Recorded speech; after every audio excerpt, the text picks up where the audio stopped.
Now that it is officially noted that Egor Demin is committed to the BYU basketball program, what does he offer to the lineup, and where does BYU go from here as they fill out Keving Young's initial roster in the Big 12? We're talking about all that ahead on today's show.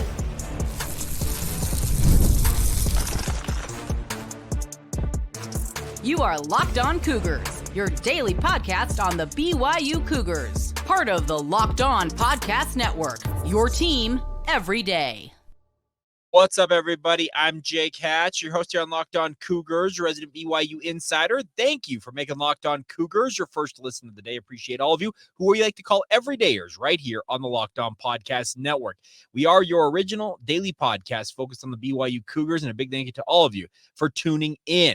Let's dive right in. If you saw the news yesterday on social media, a Woj bomb, the second one in about, a month, from Adrian Wojnarowski, the NBA insider for ESPN, and relates to BYU as he announced that Egor Demin is committed to the BYU basketball program. Now, I have seen like 5 different ways to pronounce Demin's last name. Demin, Demin. I've seen all kinds of different pronunciations. He's going to have to clarify at some point, hopefully on the record, how to say his last name correctly. I have been told it's Egor. There's no doubt about that. I've been told, and that essentially goes across the board. But the last name is the big question. But that's neither here nor there because he is an incredible athlete is coming to BYU. 6'9" guard that has the size to play on the wing and looks the part of that opposite ball handler of a guy like Dallin Hall in BYU's lineup. There's a reason to think that Egor couldn't end up as BYU starting point guard this coming season for the BYU basketball program, but I think they're going to opt to have Dallin Hall be the primary ball handler for BYU and allow Egor to play to his strengths, mainly his ability to be absolutely fearless and incredible in transition. Any of you who have watched his highlight reels, I'm sure a number of you have tuned into them. If you have not, just Google Egor Demin, Egordemin, and you will have just a gazillion, it feels like, videos pop up of different highlights from his time playing for the U18s of Real Madrid over in the EuroLeague. This is a young man who appears to have every skill you want. And if it's not completely developed at this point, it looks like it's well on its way to being that. And that's a reason why he is projected to be a top 10 pick in next year's NBA draft. The biggest impact of Egor Demin committing to BYU, frankly, is the fact that he's opened the door to BYU getting in with more high-level athletes across the board. There are going to be guys who are going to say, where's that Demin kid going? He's going to BYU. Why is he going there? And they're going to start to look a little closer what Keving Young and the Cougars have to offer. And that is going to open doors for BYU in a myriad of ways when it comes to recruiting. It cannot be overstated how big this commitment is for Keving Young and his program as he takes over at BYU. This is a young man, even with the 1 year he's projected to play in Provo, could have an outsized impact on the next 5 to 10 years of BYU basketball. It is really that big of a commitment for BYU because now, BYU is in the mix for high-level athletes coming out of Europe, and BYU is willing to pay for these athletes as well. The reports are that BYU's have to pay in the hundreds of thousands of dollars, to buy Demin out of his Real Madrid contract that he has with that franchise, but then also going to have to pony up to play him in the NIL sphere as well. There are reports that he's going to make up to $1.5 million. The investment into getting him could cost BYU around $2 million if you believe some of the reports, but regardless, the talent level that is there is something unlike BYU has seen in many, many years. There have been great players. I mean, great players in BYU basketball history, some very highly rated players. Danny Ainge, some of the guys in the 80s, Mike Smith, Greg Kite. You think of some of the great players of that era. You look at Krešimir Ćosić when he showed up to BYU all those years ago, and he's now in the Springfield, Massachusetts, the National Basketball Hall of Fame. You also have guys like Jimmer Fredette who became an elite talent while he was at BYU. Then you go to the Lone Peak 3, and they were the 3 most highly rated athletes BYU's ever signed, if you believe the 24/7 sports rankings. Egor Demin is among, if not the best of the bunch. If he were a stateside athlete and come up through the AAU/high school ranks, he would have been a McDonald's All-American type player. We're talking one of the elite talents out there. He could be the top European prospect in the entire NBA draft. And those of you who know anything about the NBA and have watched the NBA over the past 10 to 15 years know how big and how talented some of these European athletes have been that have come into this league. And Demin, however you want to pronounce it, looks like he is the next in a long line of superb athletes coming out of Europe. This is a home run, just a massive, massive pickup for Keving Young, because he's going to be able to knock on guys' doors figuratively and literally and say, "Hi, my name's Keving Young, head coach of BYU." And they're like, "Hey, you coach that Demin kid. You're coaching Elijah Crawford over there, Brody Kozlowski. What are you doing? Why should I be paying attention to you?" And they're going to be people that are going to reach out probably to BYU, not having been contacted, and say, "Okay, what is going on in Provo? What are we looking at here?" That is the impact of getting like Egor to commit to the BYU basketball program. Now, number of you, I had a couple of you reach out yesterday. Well, why hasn't BYU officially announced it? Folks, slow down. This is going to take some time. There's bureaucracy that is involved here because he's been playing for a franchise in the Euro League. He's got to get himself out of that deal. Then he's obviously got to get his visa status in place as an international student. I'm sure he's going to have transcripts. The English as a second language test, was it TOEFL or whatever they call that, obviously submitted to BYU, get himself admitted to BYU, and then, oh, by the way, get himself moved to Provo, Utah. There's a lot to get done, and it'll come in time, but you can take it to the bank that he's going to be a BYU Cougar, and that is I'm having a hard time wrapping my mind around how big of an impact this could have for BYU. It is going to open up so many doors for Keving Young, and not just on the recruiting trail. It is going to make people sit up a little bit straighter and say, okay, BYU finished 5th last year with a roster that was a little underrated coming into the season. Now they've added, and this is before Demin committed, they were the 24th ranked class according to 24/7's rankings of all college recruiting, with Brody Kozlowski, Elijah Crawford signing. Demin, I'm not sure will ultimately ever get a rating from 24/7 Sports because he's not necessarily one of those prospects who've come up through, like I said, the AAU or high school ranks. But his insertion into that signing class, as it were, for BYU, was that make it top 15 at the worst, top 10, top 5? It's incredible what is going on in Provo right now. And the good news is it can continue to roll because BYU still has three roster slots to work with. How many more talented guys could BYU land via transfer portal, via the international scene, via high school ranking if a guy decides that he wants to commit late? There's just so many opportunities still lying out there for Keving Young and company to go out and do work. And the nice part is Brandon Dunson and Chris Burgess, by everybody I've talked to, they have been absolutely getting after it on the recruiting trail. I had another person I talked to yesterday. As you guys know, I like to reach out to people who seem to know more about it than I do, and they are just flabbergasted at what BYU is doing in a good way. They're just astounded at how the Cougars are operating now. There are a lot of people that believe that Demin could be the single best athlete on BYU's roster and could be the best athlete BYU's had in years, frankly, in Provo. And even if, like I said, even if he's only there for the 6 months, give or take, in Provo before ultimately going to the NBA draft, the potential is there for him to leave a long-lasting impression for the BYU Cougars, and I, for one, hope it pans out that way. Could the next trick in the Keving Young playbook, as it were, the next proverbial rabbit pulled out of the hat for KYU, could it come in the form of a guy who's going to be playing literally his final season of prep basketball in Hurricane, Utah? We'll talk about who AJ Dybantsa is, and we'll get to that coming up next, right here on Locked On Cougars. Today's show is brought to you by our friends over at FanDuel. Of course, it's winner take all time in the NBA and the NHL playoffs, and FanDuel is giving you a shot to bring home a big win of your own, everybody. Right now, new customers get $150 in bonus bets with any winning $5 bet. Think about that. It's $150 to bet on spreads, money lines, player props, and more. You think that the Minnesota Vikings, the Minnesota Timberwolves are going to stave off elimination once again against the Dallas Mavericks? Go and put your money on that. If you want to believe that BYU can go over their win total, no matter what it is in basketball with Egor Demin joining the roster, bet on that. BYU football, 4.5 wins over under. You can do all of it with our friends at Locked On. The best part is on an app that's super easy to use. You can get in, undo it today. Visit FanDuel.com/lockedon and make every playoff shot count. Once again, that's FanDuel.com/lockedon to get started today. That's all courtesy of your friends over at FanDuel, and they are America's #1 sportsbook.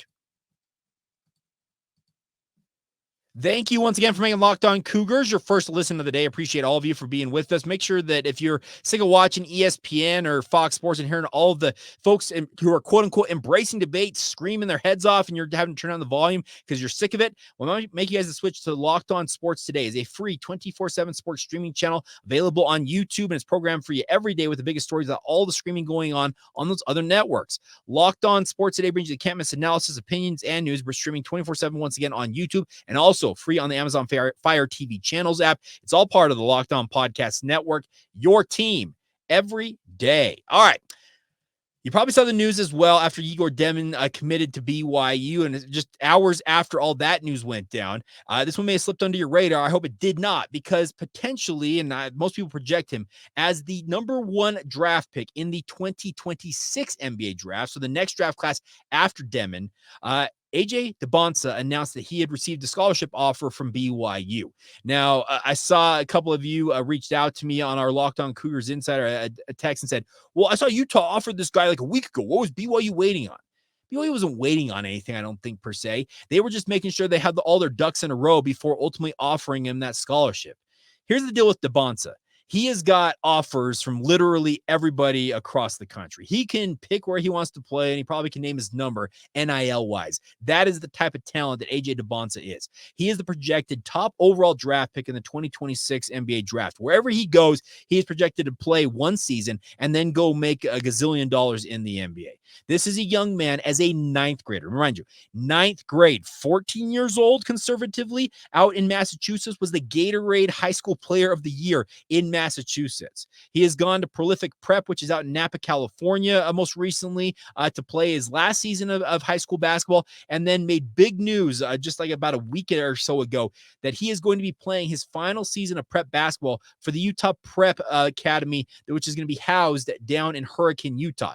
Formerly was known as the RSL Basketball Academy when Ryan Smith took over ownership of Real Salt Lake. NBA rules stipulate that he can't have a prep academy of basketball, as I understand it, so he had to divest himself of that. So Utah Prep Academy came out of that, and they're going to have the number 1 rated recruit playing for them this upcoming prep season. And once again, this is the number 1 recruit ostensibly across the board when it comes to the NBA draft, the next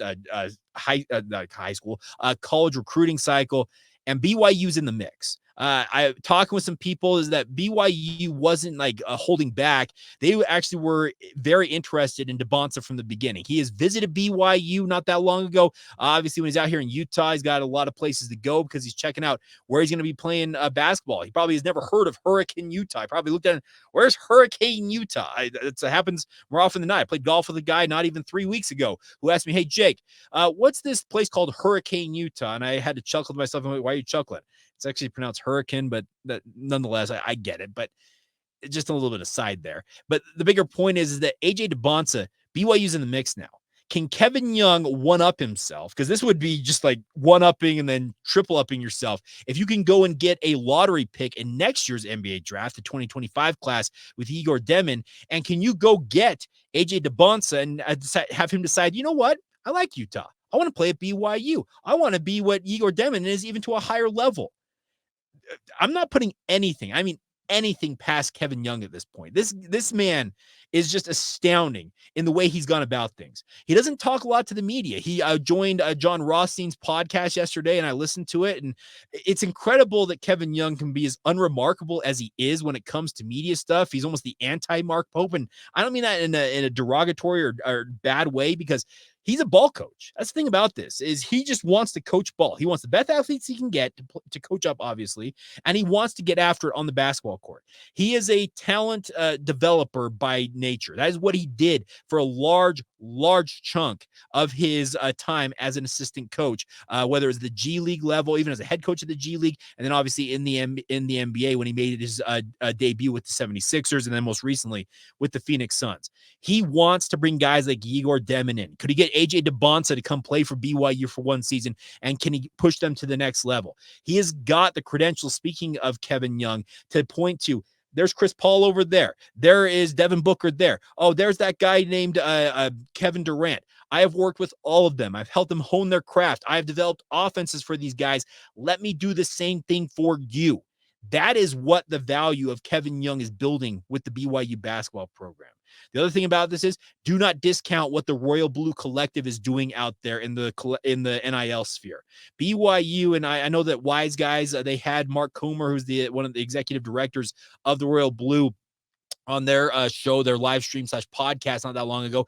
And he said BYU's in the top 15 in terms of resources, NIL wise, in college basketball. That's the case. BYU is competing amongst the top tier of college basketball. Think of the Michigan States, the Alabamas, the Kentuckys that Mark Pope's at now, Arkansas. Like they are, if the resources are there for BYU to play with the big dogs, and they are utilizing that and bringing that to bear right now. It is awesome to sit back and just kind of marvel at what BYU basketball is building here. And once again, could AJ Dybantsa, after you go and get Egor, Demin, and you still have time to add to an already talented roster for this recruiting cycle, could you, like I said, one up yourself times infinity and go get the number one prospect in the next NBA draft and say, hey, I know you've been playing here in Hurricane. Why don't you just come about 3 hours north and play in Provo for a season, and then we'll send you off to the NBA and have you developed and make you the number one overall pick. Imagine that. BYU's had a number 2 overall pick in the NBA. Obviously, that was Sean Bradley all those years ago. Was it 93? I believe I got that right, when he came home after the mission and opted for the NBA draft and was picked by the Philadelphia 76ers. But they've never had a number 1 overall pick. And if Keving Young wants to essentially just put himself in another stratosphere, okay, Egor Demin's one thing. And that's, by the way, I'm not trying to downplay what Egor Demin offers to BYU basketball here.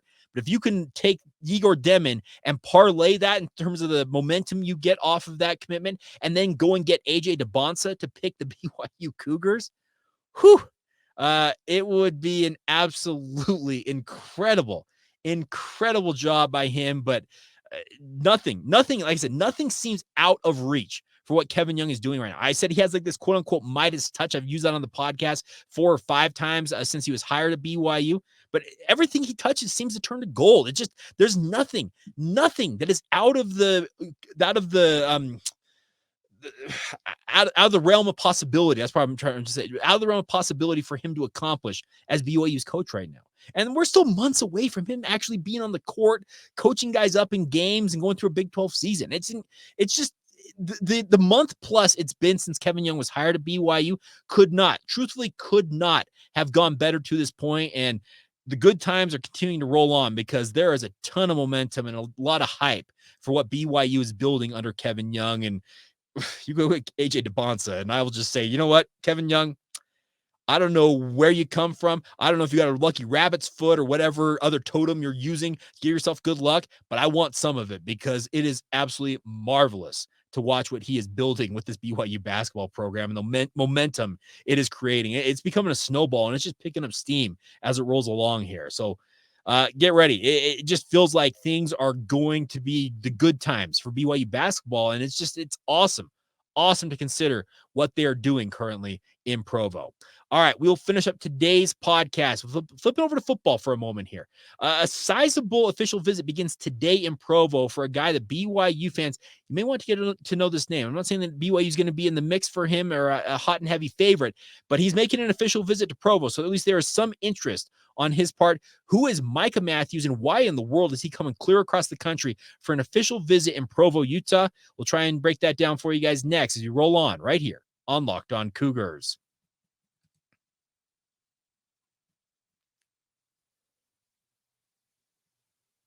Thank you once again for making Locked On Cougars your first listen of the day. I want to remind you guys, if you have not done so, please sign up for our Locked On Cougars Insider Group. I'm sending out updates as I'm hearing information in live time. If you guys want the latest when it comes to what I'm hearing on guys like Hugo Gonzalez, who's a teammate of Egor Demin's with Real Madrid.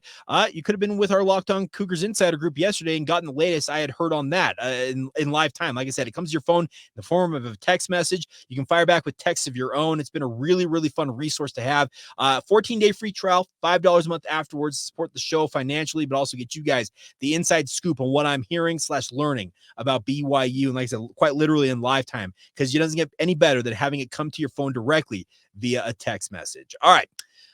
Before we go on today's show, BYU is hosting Micah Matthews on an official visit today. Now, he plays for Turner Ashbury High School in Bridgewater, Virginia. What is the connection to Bridgewater, Virginia for Micah Matthews to come to BYU? As I was reading up on this, he's got family that is Polynesian. And as a lot of Polynesians do, they've got relatives in Utah. The story was written on 24/7 Sports. He's making an official visit today through Friday to BYU, and then we'll follow that up with an official visit Friday through Sunday at the University of Utah. So he's coming out to the Beehive State, probably ostensibly to visit some family in addition to making those official visits. But I'm interested to see what BYU can do here, because reading up on Matthews, I will freely admit I did not know a lot about him before I saw this story come out. And as I read up on this, he is an elite wide receiver, but he might be an even better baseball player. The simple fact of the matter is that he is being projected as a potential MLB draft pick, and he may be forced to pick between going into the major leagues and obviously starting off in the minors for whatever MLB team happens to draft him, or deciding to play college football. It's great options to have on both sides, because the good news is in this day and age, NIL can pay you on both fronts. I would imagine that BYU will bring him in. Speaking of Matthews, he's rated a 92 on 24/7 Sports website. That's a 4-star prospect. He's the 112th best athlete in the entire country, 4th best athlete in his state, 5th in Virginia, 4th best athlete in the nation, the 5th best athlete, if I can get that out of my mouth correctly, out of the state of Virginia, and his composite rating is also a solid 4-star prospect. This would be an awesome addition for BYU, but they've got some fierce competition they're going up against. He's making a number of official visits, and BYU is just one of them along the way, but they get an opportunity to make an impression, and we'll see what happens. So getting back to the original point, is the BYU will sell him hard on football, but I would absolutely bring in the BYU baseball staff and say, you know what? If you want to play baseball, we'll work with you. We'll work around spring ball and the like. If you want to continue to chase your dreams in baseball and play for the Bat Cats, as you like to call them, in Provo, and go over and play in that picturesque venue that is Miller Park, go for it. BYU football has had a number of guys who have made the transition and played baseball and football at the same time. The Hanneman brothers have done it. Matt Bushman, remember Honey Hands himself, played a while for the BYU baseball program in his early days before he really took off in football. There's no reason to think that Micah Matthews couldn't be a guy that could do that as well for the Cougars. And that, if I'm BYU, that's absolutely part of my sales job. I'm bringing in the BYU baseball staff and saying, we will work with you. You'll obviously be a football player on scholarship with football, but we will let you, quote unquote, moonlight as a baseball player, even if you are a better athlete in baseball. Go live your dream, play both sports, and we are happy to accommodate you. That would be my pitch for a guy like this, because his stats coming out of high school are just absolutely marvelous. Over 1,400 yards last year on 86 receptions as a junior. Just an incredible athlete, and he's a highly rated outfielder once again. And I just look at this and say, man, what could this kid accomplish for BYU? And by the way, talking about a lot of the recruiting attention and the pizzazz and the hubbub that BYU is generating with regards to basketball right now. Okay, if you can get a commitment for a guy like Micah Matthews and start building and generating buzz for BYU football, yeah, that would obviously be a very nice thing. The good news is BYU over the next 4 to 5 weeks, as the month of June plays out here, are going to have a number of high-level athletes. I promised you guys we would break them down as these official visits came in and give you a little more insight as to what these young men are thinking. But Micah Matthews is just kind of the start of this. They had Aaron Dunn on campus last week. He is the number 2 athlete in the entire state of Utah. He's an elite tackle prospect who could name his price and venue wherever he wants to play in college football. But BYU is obviously in the mix there. You have Austin Pay, who is obviously Connor Pay, a good friend of the podcast, his younger brother. He's like the number 3 or 4 athlete in the state, and he's going to make a visit to BYU at some point, even though he's visited BYU a number of times, just simply due to the fact of his family connections. The Cougars in football, all they need to do is start getting some of these guys to commit. If they do that, guess what? The hype train will build for BYU football just like it is for BYU basketball, and there won't be necessarily the belly aching and the whining that has been going on a little bit from the BYU football side of things, as BYU basketball has taken a lot of those headlines. But when you win recruiting battles like BYU is in basketball, you're going to be the BMOC on campus, big man on campus, the big BPOC, the big program on campus. You are going to overshadow football for the time being. But football has their opportunity here to really stake claim that they are still the big dog on campus. And it starts with a guy like Micah Matthews. If you can make a good impression on him and against seemingly all odds, get him to commit to BYU and pass on his potential MLB dreams for the time being, that would be an absolute home run for the Cougars. And we'll see if it plays out that way. We're talking a lot of recruiting this time of year because that's really a lot of what it is, because we're not in season right now. We are in the dead season right now. It's the off season. So bear with me if you're not necessarily all about hype and projections and the like, but it's kind of where things stand right now. So we'll see if BYU can pull this off. But once again, if football wants to still back some of that thunder that BYU basketball just seems to have in spades right now, go out and get some commitments from guys like Micah Matthews, or at least make BYU a relevant player on the national scene when it comes to recruiting in football. And the visits BYU football has set up for the next month or so, based on everything I'm seeing / hearing, is they've got a number of high-level athletes coming to Provo. Now you got to convert on them. Getting them to Provo is a big deal, but now you got to sell them on the vision you have for them for the BYU football program. And once you get those commitments and start to generate that buzz, that is when you start to steal that thunder back from BYU basketball. All right, there you go. That's what I got for you guys on this be our Wednesday edition of the podcast. I'm all off this week.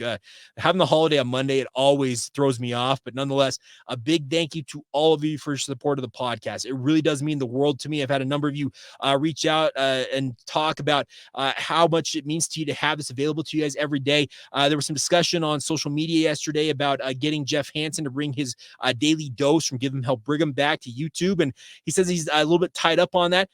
I'll just let you in on this. I reached out to him and said, hey, you've got an open invitation. Anytime you feel the need to get on and talk BYU sports and want to do it in a forum similar to what you did with the Daily Dose, we'll put you on Locked On Cougars. And he said he'd be willing to take me up on that offer at some point down the road. So we'll see what we can do. May have Rakudu 10, as many of you know him on social media, on the podcast. But we'll continue to reach out and try and get a number of these athletes on the podcast as well, these young men, and give you a feel of who they are, their personalities and the like. Connor Pay has mentioned that he wants to get his brother Austin, as well as his brother Trevor, by the way. I should say this publicly. Trevor Pay, who was the middle brother in the Pay trio of offensive lineman, just got home from his mission late last week, or I believe it might have been early this week. So welcome home to Elder Pay.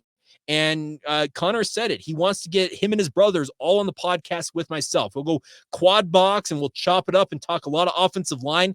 So we'll work on getting that set up in the relatively near future as well. But alas, it's time to go. A big thank you to you, all of you, for your support of the podcast. As always, cannot thank you guys enough for your continued support of the show. I appreciate all of you for being everydayers with us here and obviously making it your first listen of the day every single day, like we do right here on Locked On Cougars. I want to remind you guys also, sign up for that Locked On Cougars Insider group and be a part of that as well. All right, I'm done.